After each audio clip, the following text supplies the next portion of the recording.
Ayan, magandang araw po Pilipinas at buong mundo, lalong-lalo na sa mga OFW. So, ito pong reaction video ko ay ito po ay kay Kong Tevez, no. Tagal-tagal na rin po, no. Tagal-tagal na rin pong taon na hindi po natin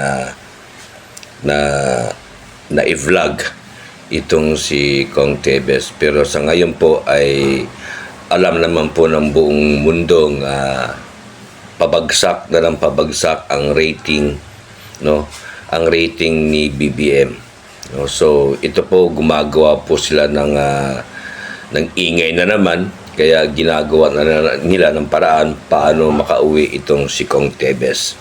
So ayan po, no, siyempre ito po pasikat na naman ito ni BBM, kaya ito ay ginawa nila ng paraan nga mapauwi itong si Kong Tevez. So safe kaya ang kanyang pag-uwi dito sa Pilipinas, and parang palipad na po, no, palipad na po ng Pilipinas itong si Kong Tevez at kasama nga ng NBI. So malalaman po natin pag-uwi niya rito, kailanman, baka mamaya o whatever, ay kung safe ang buhay ni Kong Tevez, dahil marami pong pumupuna kay Tevez dahil daw maraming pinatay nga tao sa Negros Oriental, no. Iyan po ay wala pa hong binabase, at ito pa ay maghihiring, no. Ito ba aanhin ba ito sa Kongreso? Alam naman po natin ang Kongreso ay pumapapel. Pero I don't think so kung ito'y dadaan pa ng Kongreso, kasi Supreme Court na po talaga. Hearing na po ito sa Korte. Hindi na po siguro makikialam ang Kongreso dito para pumapil na naman sila. So ito na po, tunghayan nyo po ang konting video clips na pasakay po ng eroplano itong si Kong Tevez, at may kadena pa sa paa. Akala nila'y tatakas ba yung taong iyan, si Kong Tevez, mayroon pang kadena ang paa. Napaka over, naman po siya, napaka exaggerated naman po ang Pilipinas o ang Timor-Leste para tumakas pa si Kong Tevez. So ito na po yung video clips na sinasakay na ng eroplano si Kong Tevez.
Junkie.